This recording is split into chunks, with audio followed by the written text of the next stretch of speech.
an alarming new study this week that showed the real-world effect of extreme abortion restrictions in red states. The study in the Journal of the American Medical Association found more than 64,000 women, 64,000 women and girls have become pregnant as a result of rape in the 14 states where abortion was completely banned after Roe was overturned.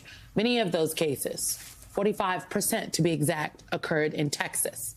Texas makes no abortion exceptions for survivors of rape or incest, and states that do have exceptions written into their laws often require survivors to report the assault to law enforcement.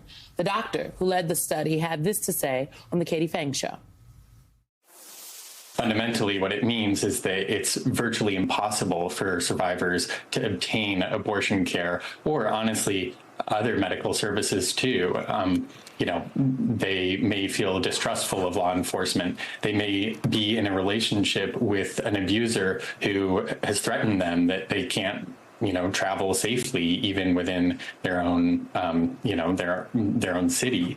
So there are many reasons why survivors choose not to report, and that doesn't mean that they don't deserve medical care, including abortion. Joining us now, Reproductive Freedom for All President and CEO, Minnie Timoraju. Minnie, this study was so disturbing when I first saw it. And the conversation about exceptions is also disturbing because we know in many of the places where there are exceptions still don't apply. Women are not able to get the health care that they need if that health care is an abortion. Yeah, exceptions are really a political tactic. Let's be clear. They're not designed to work. The Kate Cox example is one of the most clear ones to illustrate this point. These exceptions are designed to not be enforced, right? Who, especially a rape victim, is going to hire an attorney, get all their documentation, go to court, go to a hospital administrative board to explain why they should fall under an exception for an abortion?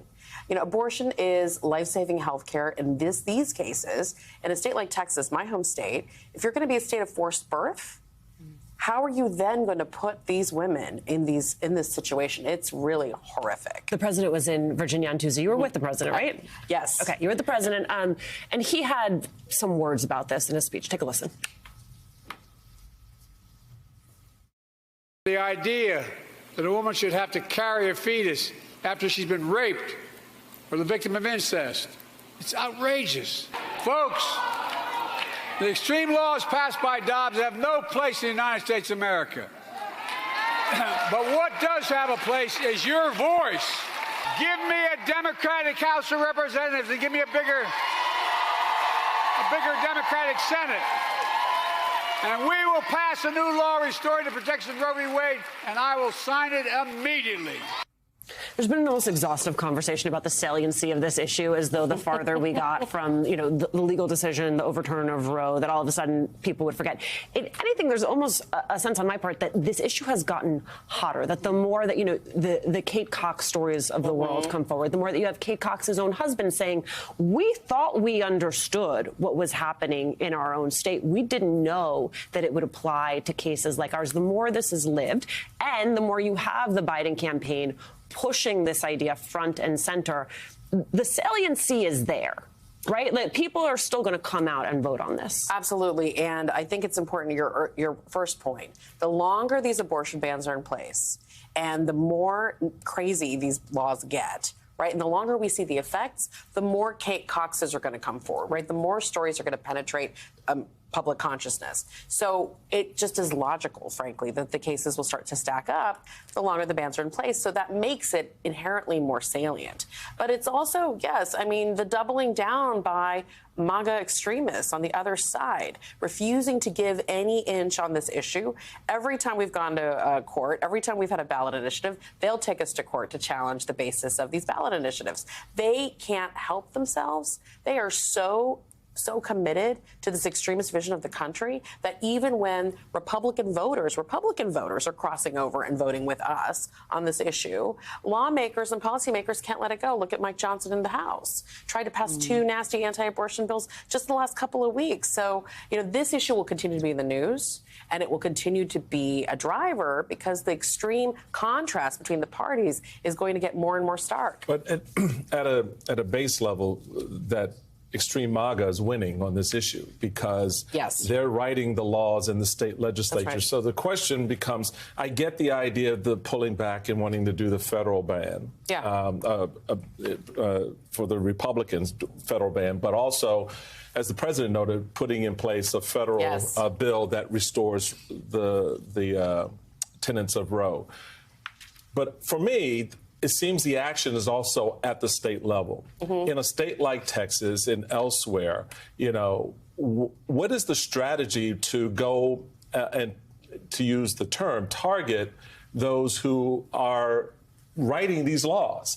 Because that's where it begins. I mean, I've always believed that this was something the states would work out, and then, very much as we're seeing in some other some other cases, you know, the federal system would then come in and sort of sort it all out. So, but that process hasn't really started yet, and these laws are getting written. So, what efforts are being done or taken to change the people who are writing the laws? Because they're doing that.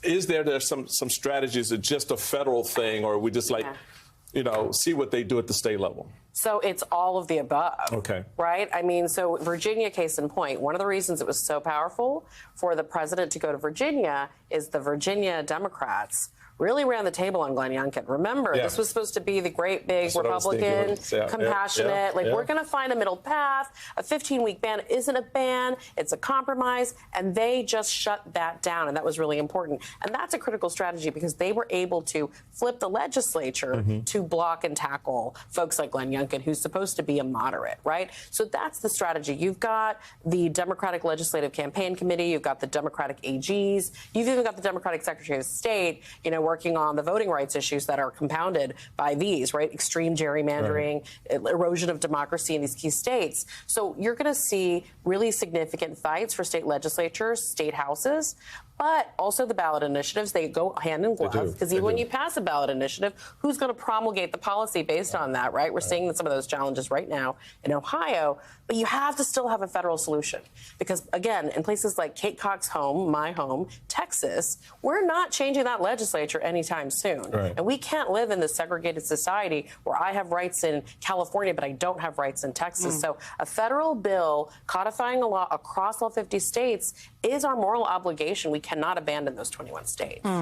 In terms of ballot initiatives, abortion will now be on the ballot in Florida, and Kate Cox is coming to the State of the Union as a guest of the First Lady and the President.